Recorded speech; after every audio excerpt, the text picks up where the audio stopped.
Bonjour, bienvenue à ton rendez-vous quotidien des miracles à se rappeler. Comme tu le sais, je suis Jacqueline Émile du site leplaisirdécrire.com. Cette semaine, je te lance une invitation spéciale. Chaque jour, à 8 heures, je lis pour toi un extrait du journal de méditation quotidienne des miracles à se rappeler. Des méditations qui ont été écrites pour des temps de troubles et d'incertitudes afin de raffermir ta foi.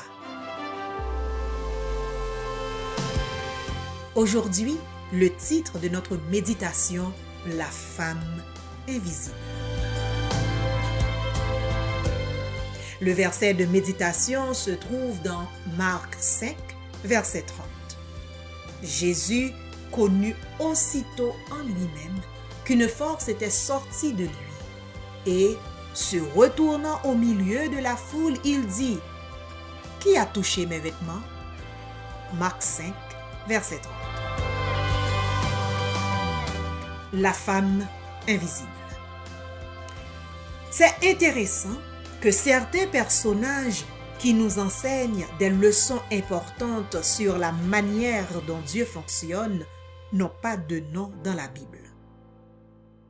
L'anonymat devrait les faire rester à tout jamais dans les confins de l'histoire humaine. Toutefois, dans la Bible, cet anonymat les place directement sous les projecteurs.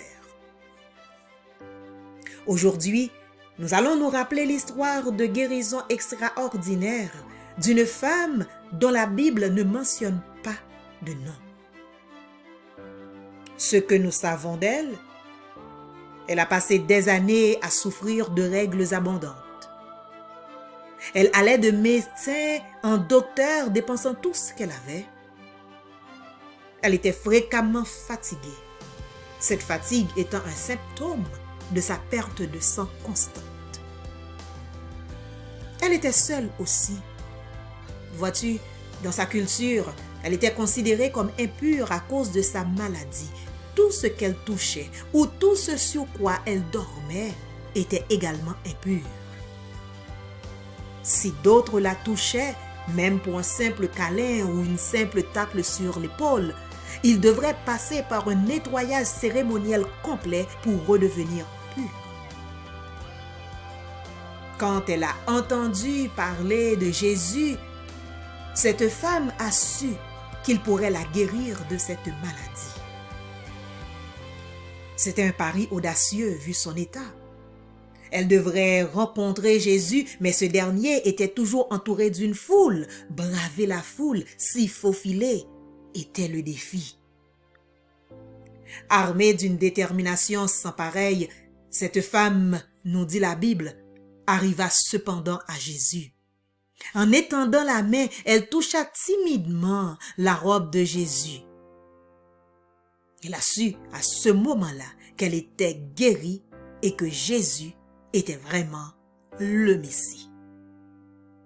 Mais alors qu'elle s'apprêtait à partir en catimini, elle a entendu Jésus faisant référence à ce toucher miraculeux. Jésus voulait savoir qui l'avait touché. Alors, cette femme invisible n'avait plus le choix. Elle s'est présentée. Beaucoup de gens ont des théories sur les raisons pour lesquelles Jésus voulait que la femme se présente. En tant que fils de Dieu, je suis sûr que Jésus savait qui l'avait touché.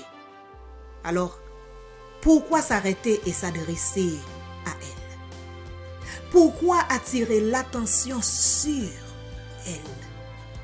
Pourquoi ne pas la laisser partir maintenant qu'elle avait été guérie? Il se pourrait que Jésus ait envie de montrer à la femme que sa douleur et son combat avaient été vus par son Créateur. Lorsque tu ressens de la douleur, il est facile de te sentir comme si Dieu t'ignore ou qu'il t'a oublié. Mais tout comme Jésus a vu la femme avec le problème de la perte de sang, il te voit aussi. Tes douleurs ne lui sont point inconnues. Ta souffrance ne passe pas inaperçue aux yeux de Dieu. Dieu te voit. Dieu te comprend et Dieu veut te restaurer.